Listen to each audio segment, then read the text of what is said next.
Om Sato Ma Sangamaya Tamaso Ma Jyotirgamaya Mrityama Amritam Gamaya Avir Avir Ma Edhi Rudrayate Dakshinamukam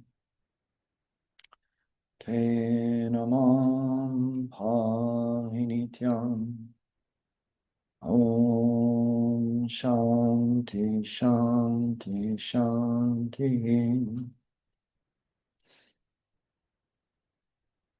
Lead us from the unreal to the real.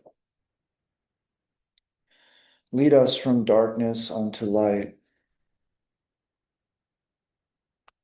Lead us from death to immortality. Reach us through and through ourselves, O Lord, and protect us evermore with your loving presence. Om, peace, peace, peace.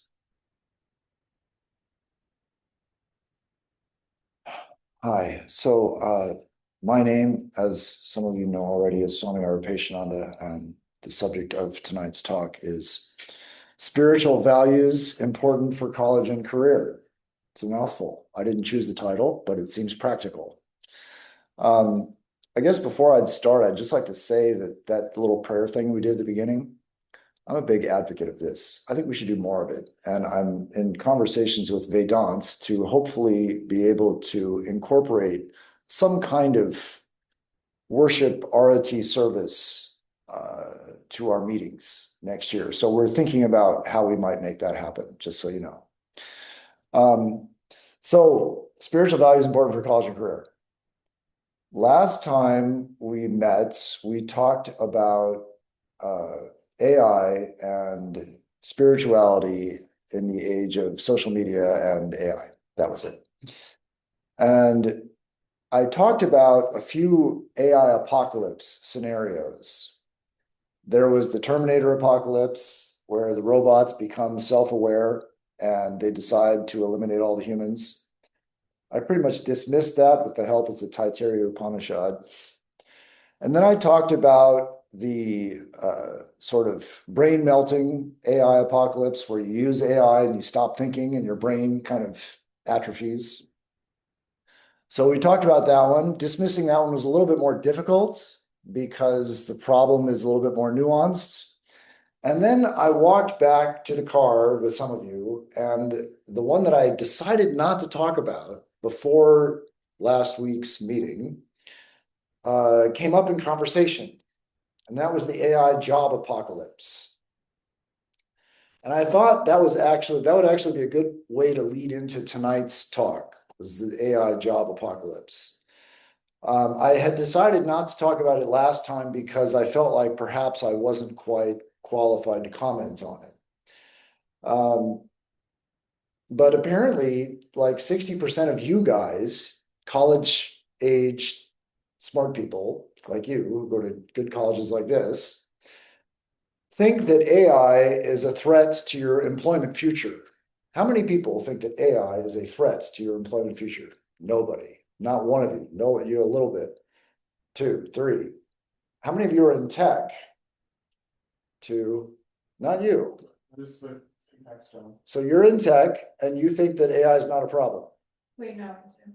You do think it is. Oh, okay. I don't think it's a problem. And you're in tech. Yeah, Okay. All right. CS? no, product management. Okay. Still, that's roughly half. Close, anyway. So I thought I would talk about apocalypses in general first. I've lived through quite a few myself. And so I thought I would talk about the apocalypse phenomenon.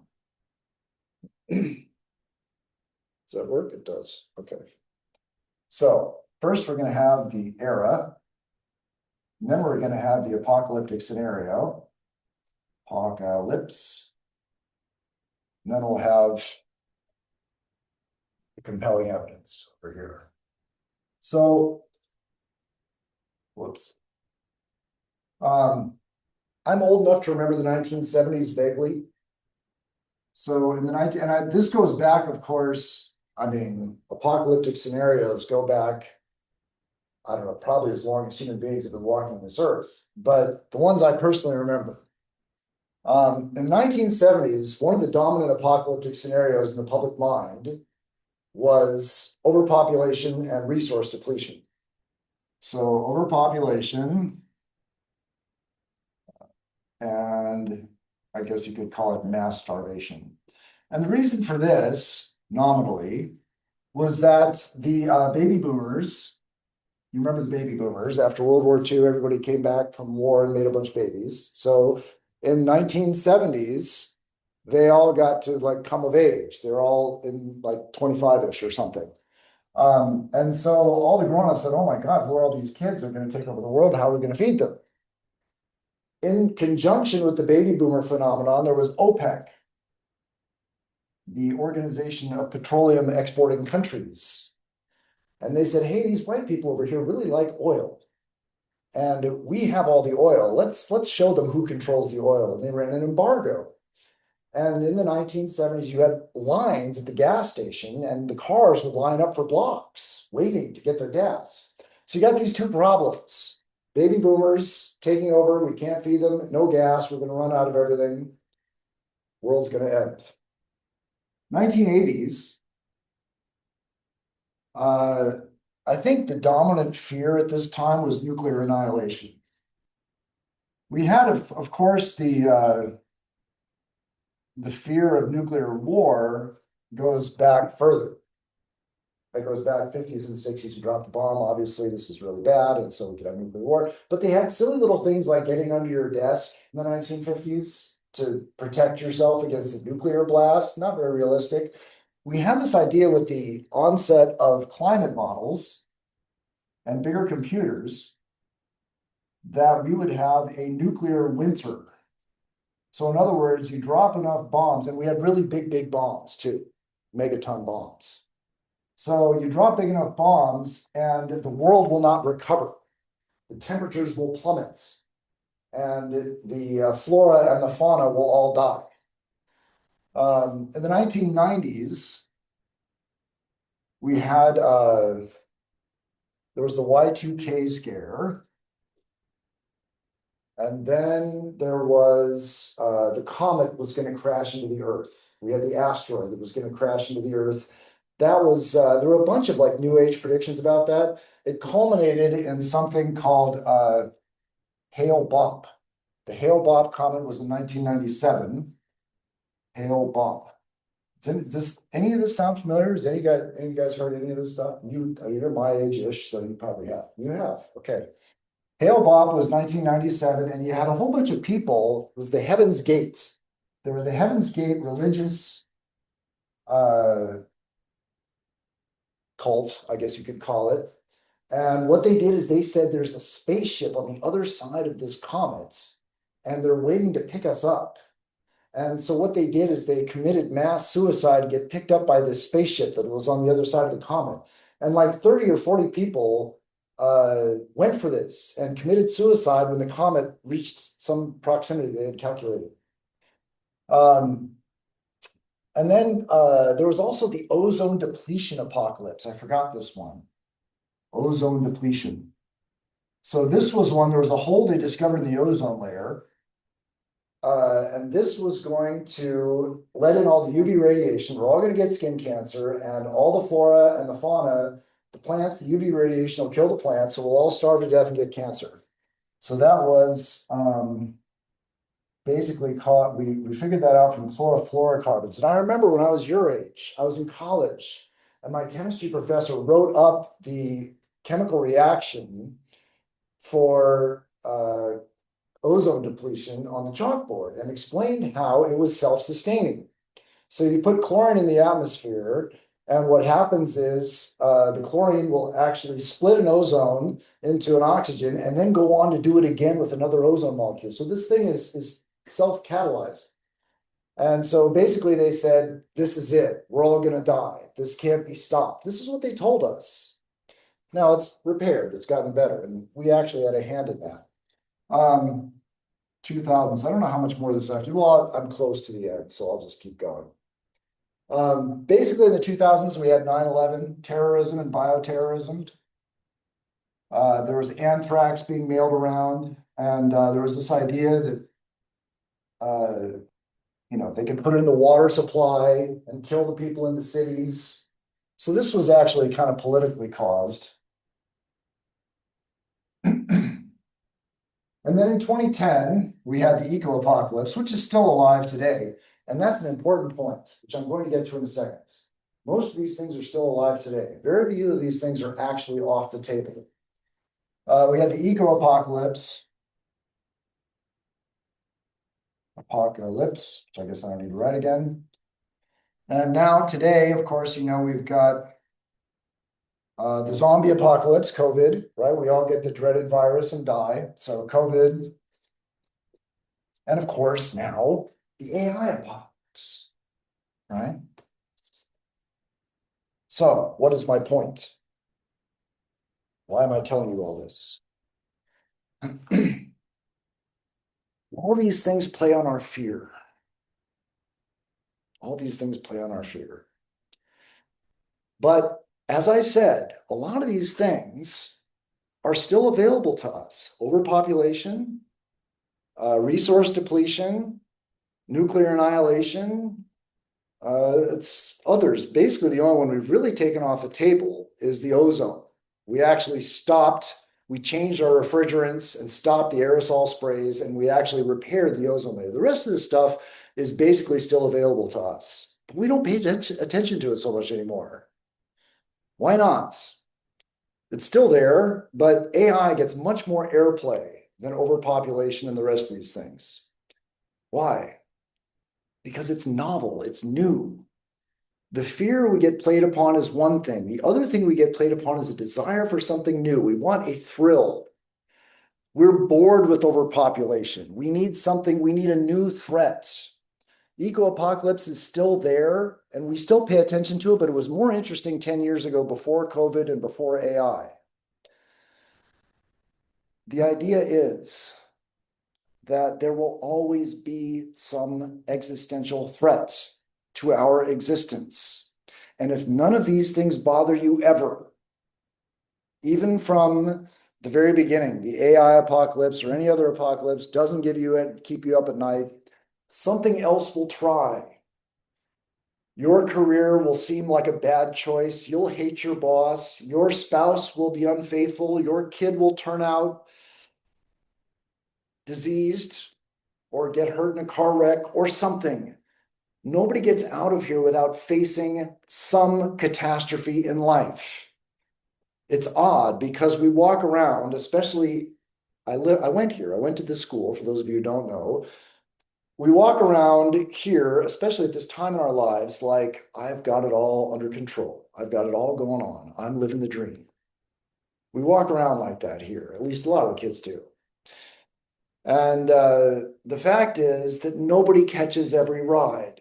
We are going to have to face uncertain times, personally, perhaps globally. And this desire for novelty gathers a lot of public attention. Why? What is it about? Why do we have this desire for novelty? Swami Vivekananda calls it, does everybody know who he is, Swami Vivekananda? Yes. He calls it the monkey mind. And actually, that was a term that came out of supposedly the Agni Purana, which is like about 5,000 years old traditionally. Also brought into vogue by Buddha, but Swami Vivekananda made it popular in the West. And I will quote his description of the monkey mind. The monkey mind needs a thrill. It's always looking outwards, something new. Give me something new. So this is Swami Vivekananda's description of the monkey mind. He says, there was a monkey, restless by his own nature, as all monkeys are. So that's this looking outward for a new thrill thing. As if that were not enough, someone made him drink freely of wine, so that he became still more restless. Then a scorpion stung him. When a man is stung by a scorpion, he jumps about for a whole day. So the poor monkey found his condition worse than ever. To complete his misery, a demon entered into him. What language can describe the uncontrollable restlessness of that monkey? So this is how the mind has been described. A drunk, demonic monkey stung by a scorpion. So probably many of you are thinking, my mind is not that bad. I'm not a drunk, demonic monkey stung by a scorpion. Let me explain these. This analogy is actually chosen pretty carefully. So he says, first, monkey I already explained, looking outward for a thrill. Where are the bananas? Where are the other monkeys? Is that a cheetah over there? Run from it. The monkey's looking around all the time. That I think we can agree. We're looking around for something here to complete us, to thrill us, to fulfill us, to excite us, to lift our spirits, whatever it is we want. We're looking around for something here. Now, it says we are drink freely of wine. What does wine do to us? What wine does to us is it lowers our inhibitions. Wine is a metaphor for desire. We look around here and then we see something we want. And that desire lowers our inhibitions. We're willing to compromise our value system to get something that we want. So the classic example is stealing. We all know that stealing's wrong. Everybody knows you're not supposed to steal. But you see something you really, really want, and you know you can't have it, and then you find an opportunity one time and you take it. You have compromised your value system. You have lowered your inhibitions because of a desire. So desire is a kind of wine. Of course, not all of our desires are fulfilled. We see things that we want and we can't have them. This leads to anger and frustration. And then we see other people that are enjoying these things that we can't have. This is the scorpion sting of jealousy. We see other people getting what we want and don't have, and it stings, it hurts. That is the scorpion. And then what is the result of that? We say, I should have it. The demon is pride, vanity. I deserve it. These people don't deserve it. I deserve it. And then once we have that idea that we deserve it, whatever it is, and are entitled to it and are not getting to it, we are willing to engage in unsavory behavior, demonic behavior. So you see, the analogy has a careful mapping to our behavior.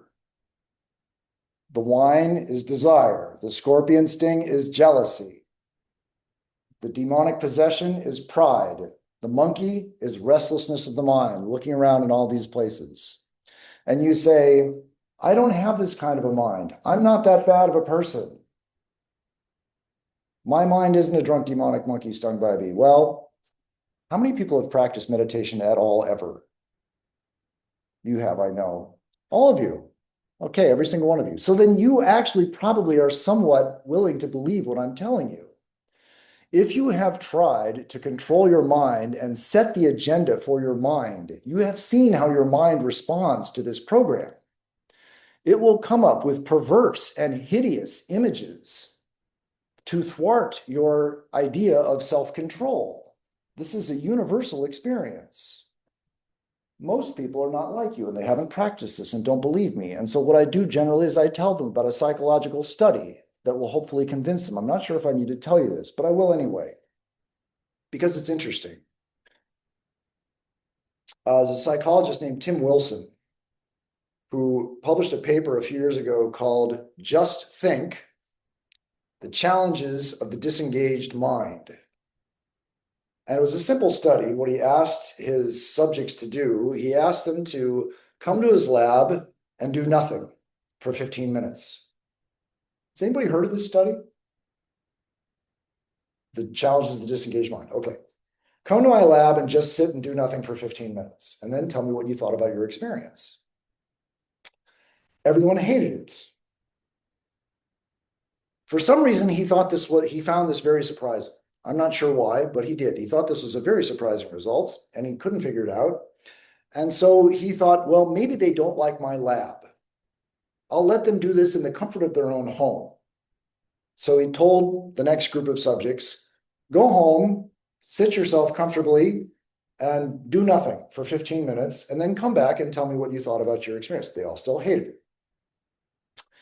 Now, to me, this seems obvious because we don't do this. We have a cell phone, we have a computer keyboard, we have a book, we have food, we have something to distract, to engage the mind. We don't just sit around with a disengaged mind and just sit like this unless we're practicing meditation or something like that. We engage the mind. We keep it distracted, occupied, somehow involved. We don't want to face it. Facing it with nothing else in between us is challenging. That is the disengaged mind. So he thought, okay, well, gee, these people really don't like this. Nobody likes this, and I can't figure out why. Let's see how badly they don't like this. How much do they really not want to do this? Just how unpleasant is it to sit with our own minds? So for the next part of the experiment, what he does is he gets a whole bunch of people together who hate to be subjected to electric shocks. So he selects people who would pay money to avoid an electric shock. People who really don't like electric shocks. He picks these people and he says, come to my lab. And this time he's got a button. You know this, you've heard this. Yeah, now I know. Now you know it, okay. So the button, you could probably guess, is going to give you an electric shock. But he tells his subjects, this button will give you the dreaded electric shock that you will pay good money to avoid. I'm going to ask you to sit here for 15 minutes and do nothing. But you have the option, if you so choose, to torture yourself with this button. So in other words, how bad is it to sit? Is it worse than torture to sit alone with your mind for 15 minutes? That's the unspoken question that he's asking them. About half, a little over half of the subjects would rather be tortured than sit alone for 15 minutes with their mind. They hit the button. Bad news for the boys, for whatever reason, twice as many of us hit the button as the girls. I don't know what that is, but apparently the boys are twice as likely to hit the button as the girls are. But overall, 50% of the people went for it. So this is why. It's because we don't want to be with the monkey. We don't want to spend time with the drunk demonic monkey stung by a scorpion. We want to keep it busy. We want to keep it doing something, entertained, occupied, away from me. So, given all that, how well can we expect such a mind to be able to withstand the pressures of college and career? We have got to have a mind that is capable of self-stabilization. We have got to do something to stabilize our minds because, as I said in the beginning, we are going to face something sooner or later in this life, all of us, no matter how many advantages we seem to have. We're beautiful, we're smart, we're capable, we're charismatic, we're funny, whatever it is we are, strong, tall, all that. We are still going to be challenged here. Life will find a way to challenge us. You cannot avoid this. And so the question is, what can we practice to protect ourselves, to prepare ourselves for the inevitable disappointments and ups and downs of life that we will face in college and career? So, spiritual values important for college and career. I chose Shankara's 6, the Samsapati, is that what it's called? Yes, Samsapati, Satsampati, sorry. Satsampati. These are the 6 disciplines, literally treasures. 6 treasures that stabilize the mind. First one is Shama. Shama means mental poise, calmness, staying calm. This is something that, of course, we will all fail at, as with the rest of these things. They are practices. So I'm going to list 6 of these qualities. They're all to be understood as practices, which means, in common parlance, we will fail at them repeatedly. And that's what it means to practice. To practice means to repeat, fail, repeat, fail, repeat until you fail less and less. And eventually you get kind of good at it, whatever it is. So these are practices. So we practice staying calm. Why? Because panicking, fear, succumbing to your anger, succumbing to rage means what? Means you stop thinking. You act in fight or flight. So before you send that angry email or text or whatever, take a few deep breaths, wait an hour, wait a day. It'll still be there. Take some deep breaths just to know that our ideal is to stay calm. We do not perform better when we succumb to anger or fear. So panicking and rage are never good ideas. Categorically try to reject them. That is shama, mental poise. Cultivate it. Dhamma, the next one, shama, dhamma. Dhamma means restraint of the senses. Again, back to the monkey mind. The monkey looks around and sees things that it wants. That's our natural inclination. We see something we want, go grab it. See what it smells like. See what it tastes like. If it tastes good, eat it. Swallow it. Enjoy it. That is the monkey mind. If you don't like it, attack it, kill it. Or if it makes you afraid, run from it. This is our natural inclination, this monkey mind. Dhamma means restraining it. Whatever it is, we want it, we want to buy it, we want to eat it. It'll be there tomorrow. We can wait. We can think about it. We don't have to just go after it. So trying to control that outgoing tendency, that desire for experience, just gratification delay. A little bit of gratification delay goes a long way. You don't have to immediately run after it or immediately try and buy it or have it or enjoy it, whatever it is. I'll write these down. We've got shama, which I would call, I guess, poise, and dhamma, which would be restraint. I guess, yeah, restraint of the senses, I guess. Restraint of senses. Next one, closely related, is uparati, which is hard to put in a simple word. I guess it's sometimes called self-withdrawal. That doesn't quite do it justice. It's really self-withdrawal from things that are not consistent with your objective. That's really more what it means.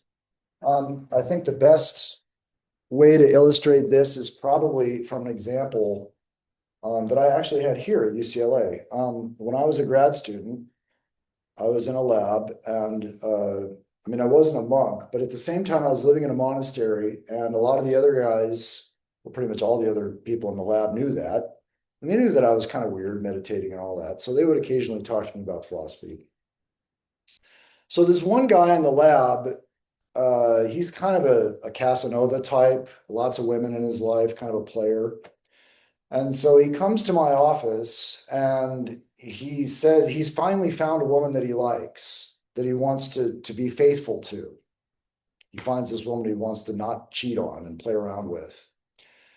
And so he comes to my office and he says his girlfriend is going out of town for a few days and he doesn't know if he can be faithful to her. Which is, kind of pathetic, right? It was less than a week she was gone and he just didn't think he could hold out. But anyway, that's what he said. So how can he refrain from, getting in trouble while she's gone? What can he do? So I said, try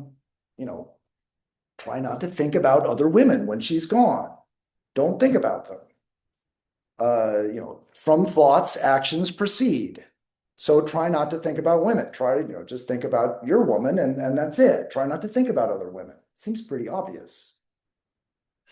So he got this idea from thoughts, actions proceed. He seemed like he kind of, um, absorbed that and he was wandered off to go try it.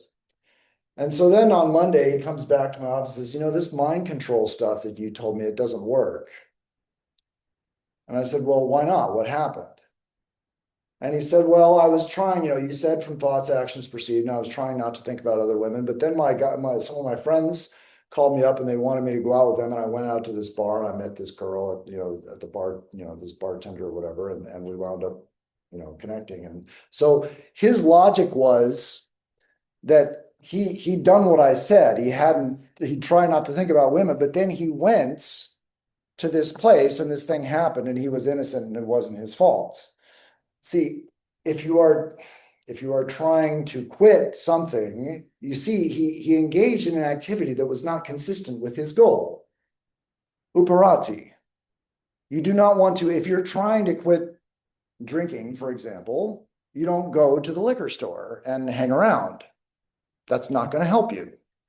You don't hang around with a bunch of people who are going out to drink if you're going to not drink. I mean, this is sort of common sense, but that's the idea. It's actually what helps us is to try and remember what our objective is when we are given opportunities for various activities, which I know you guys got lots of right now in your life, because this is when this happens. Where is this going to take me?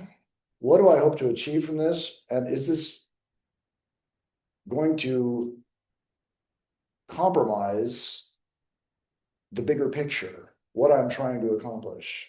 This is a question we have to remind ourselves of. That's uparati. Next one is titiksha. This titiksha, generally translated as forbearance. Forbearance. And what forbearance isn't. What forbearance isn't is like gritting your teeth and flexing all your muscles and enduring it, the pain, whatever it is. What forbearance is, according to Shankara, he says it is the endurance of all kinds of afflictions without retaliation, complaint, or lament. The endurance of all kinds of afflictions without retaliation, complaint, or lament. So it doesn't just mean gritting your teeth and bearing it. It means more than that. Okay, you don't retaliate. I think that is probably pretty obvious from the word forbearance. But you might think that forbearance means that you could still complain about it or be grumpy about it. The teaching is no, you can't do that. I actually know a monk who made that one practice his main spiritual discipline. It was just to never complain about anything ever. That was his practice. He didn't go to the shrine very much. I remember he didn't meditate with the other monks. He kind of seemed like he was slacking off in that capacity a little bit to me. He would occasionally show up, but I watched him over a period of 18 years. I knew him as an adult in 1993 and he died in like 2010, 2011. And I watched this gradual evolution of his character. It was quite remarkable. I was in the monastery in Orange County and I would come, I think I told you about this. I would come and complain about whatever, my life in the monastery, what was making me unhappy. And I complained to him. He was a good, guy, sort of a buddy to bitch at. So I'd come and complain to him. And he would sort of commiserate with me, and that was fun. And then as the years went by, I noticed that he became less and less fun to do this with. What he would do instead was start defending whoever else I was complaining about. And he would start seeing the positive side of whatever situation I was in. which I didn't really want to do. I wanted him to pat me on the back and say, "Oh, your life is so hard," and like that, commiserate with me, feel sorry for me. And as the years went by, it became so frustrating talking to him about my complaints. I finally just straight up said, "Hey, what is this? You used to be fun to complain to, and now you won't listen to my side of the story. You just sort of stick up for whoever I'm complaining about. And you see the positive. When I say the glass is half empty, you say it's half full." And he said, "I decided years ago that I was going to stop complaining. I was never going to complain about anything." He made this categorical decision that no matter how unfair and wrong it seemed, whatever it was, he was going to not complain about it. And so I remember I went to go see him when he was dying in some hospital, St. John's, I think. And he was just this mess. He was this bag of bones. I mean, he was kind of a big guy in life. And then he got cancer. He got skin cancer on his head. It metastasized and just ate him alive. And he was the stick man. It was really sad. And so I go and I see this kind of bag of bones on the bed. And I just said the dumbest thing. I just said the stupidest thing to him. I couldn't believe I said it, but it just came out. You don't think when you say this sometimes. I said, "Hey, how's it going?" Or I said, "Hey, how are you doing?" And then I looked at him and I thought, "Oh my God, what have I asked him? How are you doing? I mean, look at this person, how he's doing. He's a wreck, he's dying, he's bones, and you've asked him how he's doing." And then to my horror, I realized that he wasn't just going to say, "Oh, fine." He was actually going to answer this question that I wish I hadn't asked. And so I'm kind of waiting, I'm bracing myself for this answer that's going to come from him because he's thinking about it. He's thinking about this question. And finally, he looks up at me and he says, "Sometimes I feel pretty good." And I just thought, okay, you've actually managed to do this. You've actually managed to try and see the positive side of whatever situation you're in, even in this situation. And that practice of that one virtue, not complaining, completely transformed him. It turned him into somebody else. The important thing about this for us is that you can still fix it, whatever it is, without complaining about it. You don't have to complain about it. Doesn't mean you have to accept everything. I mean, your car gets a flat tire, you can fix the tire without complaining about it. Complaining actually doesn't help you fix the tire. If anything, it just slows you down. Anything comes up, what are our options? We have some situation in life, college, career, we're not going to get into med school, or the job is a dead-end job and we're frustrated with it. Our marriage is joyless. Whatever situation we're in, what are our sane options? We have three. Change it, number one. Leave it, number two. Accept it, number three. Those are really our only choices. What we don't do so much of the time is any of those three. And instead, what we do is we live with it, whatever it is, in a state of non-acceptance, which means resentments and depression and anxiety, anger. And that's actually, the neuroscientists have found that when you are angry about something for a long period of time, you're unhappy with your job, you hate your boss, or whatever it is, some life situation that gives you a kind of sustained frustration, a sustained negative emotion, whatever that negative emotion is, you become less able to downregulate, I should say, negative emotions in general. There is a part of the brain, the anterior cingulate cortex, that is kind of the top-down wiring And so what that does, it is wired to something called the amygdala, which is our emotional response center.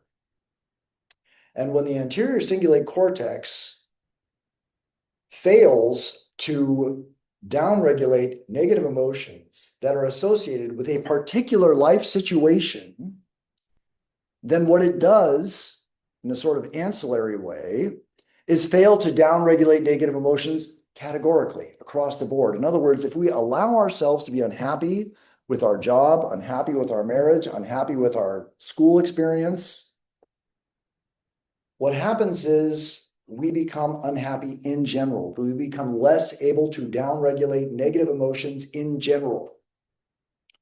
So we cannot allow ourselves to live in a state of complaint and resentment about anything. We have got to try, like my monastic brother, to try and reject complaints. Like I said, it doesn't necessarily mean you have to accept whatever's going wrong. You can still fix the flat tire on your car or whatever it is. You can try and redress the situation.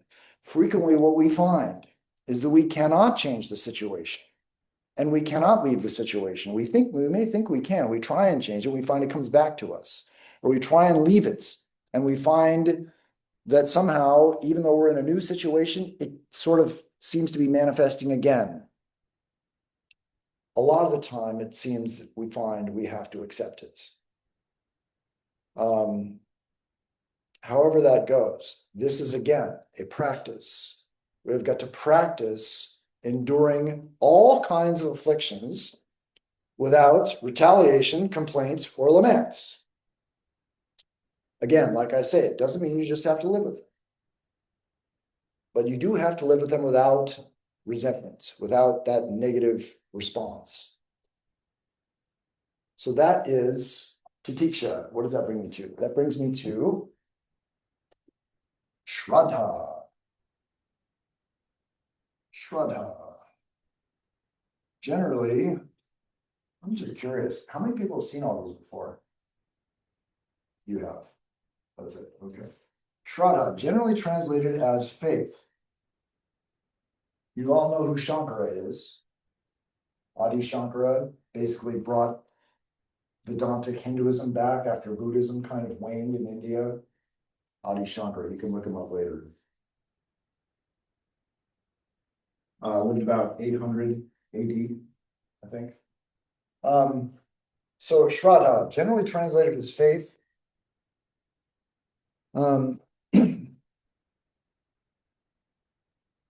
That word has kind of a negative connotation sometimes, faith.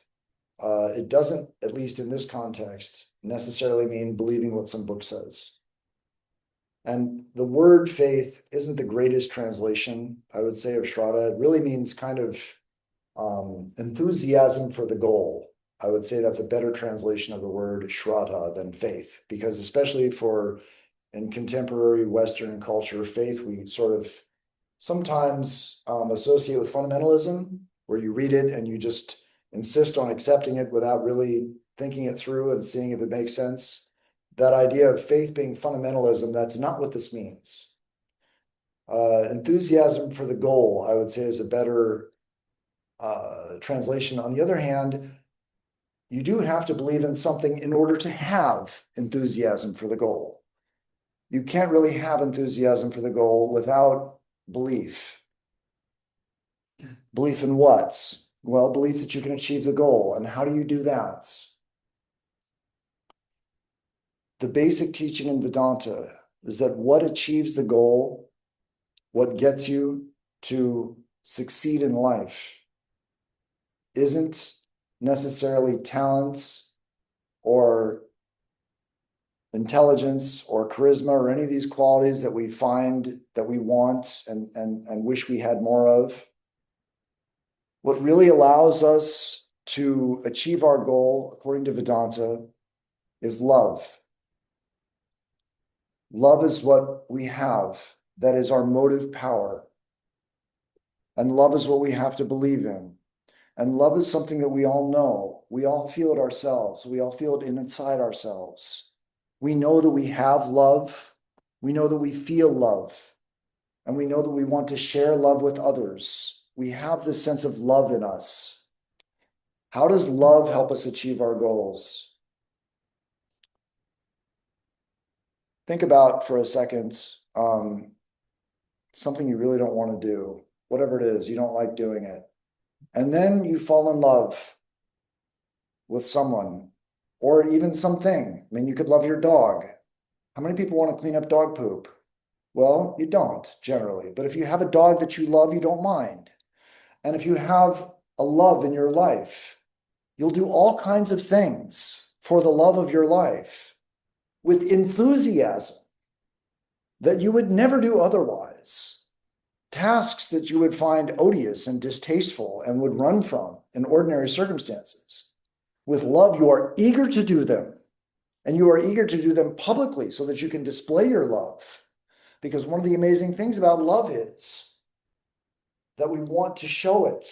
We want to share it. Because the more we share that love, the more we experience that love for ourselves. So if we're going to believe in something that will help us to reach our goals in life, believe in the love that you have in yourself, that you already know is there. What Vedanta teaches ultimately is that that's what we really are. That love that we feel inside of ourselves isn't just a feeling. It is our true nature. It is what we really are. This other stuff, this external stuff, even the internal, the mind, how I think and my personality traits and my opinions about things, those are external to us. Love is much closer to our real nature. So if there was something to believe, I would say that's it. Believe in love, believe in your own love, and believe in the power of your own love to accomplish what you want to do in life. So that would be Shraddha, faith. The last one,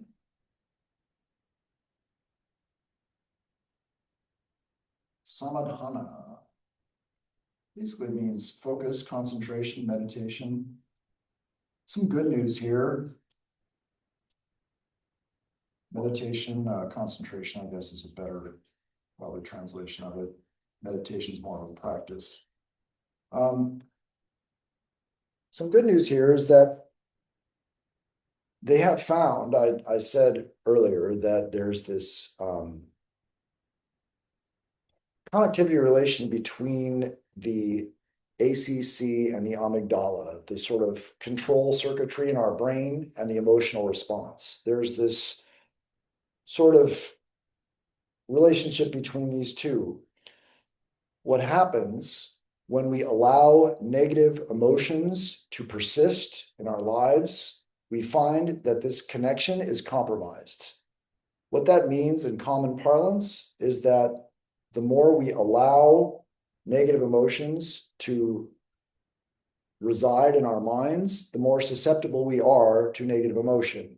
And there's actually a biological substrate that is formed that encourages further negative emotion, or I should say, at least facilitates further negative emotion.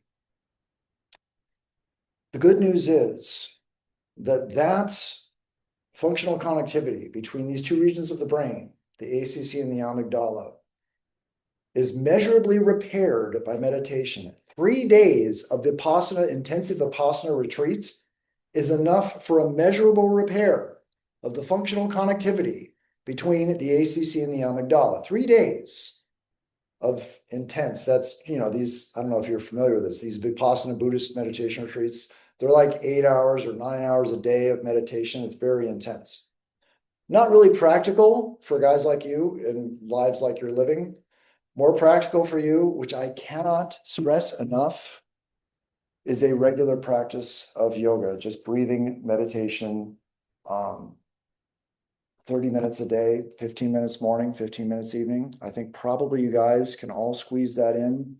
And since you are all Hindus, I can just tell you this, that one practice, this samadhana, will allow you to do all the others.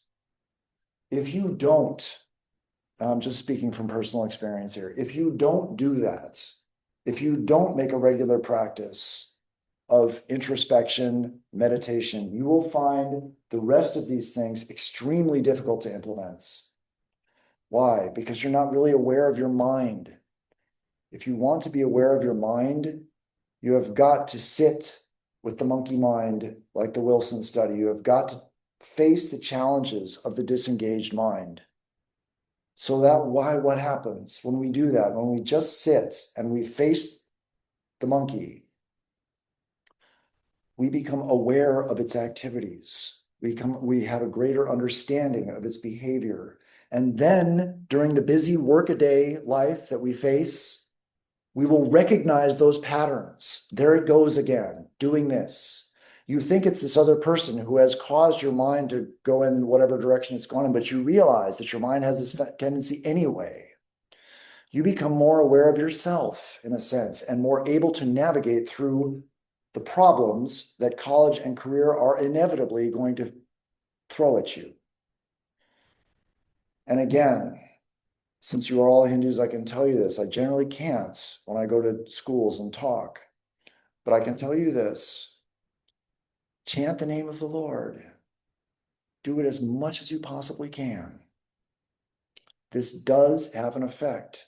It does that desire that we feel that is the cause of so many complications in our life and so many regrets and anxieties and resentments, the sting of the scorpion and all that, of the monkey mind. Somehow, repetition of the name of the Lord reduces that desire. It's like the root of the tree you are attacking instead of just trimming the branches. And so the more you can chant the name of the Lord or Divine Mother Ganesha, whatever it is that works for you, the more you can do that during the day, during your life. It's like it's this soothing balm that you're not aware of right away, but it has a gradual effect of calming the drunk demonic monkey stung by a scorpion.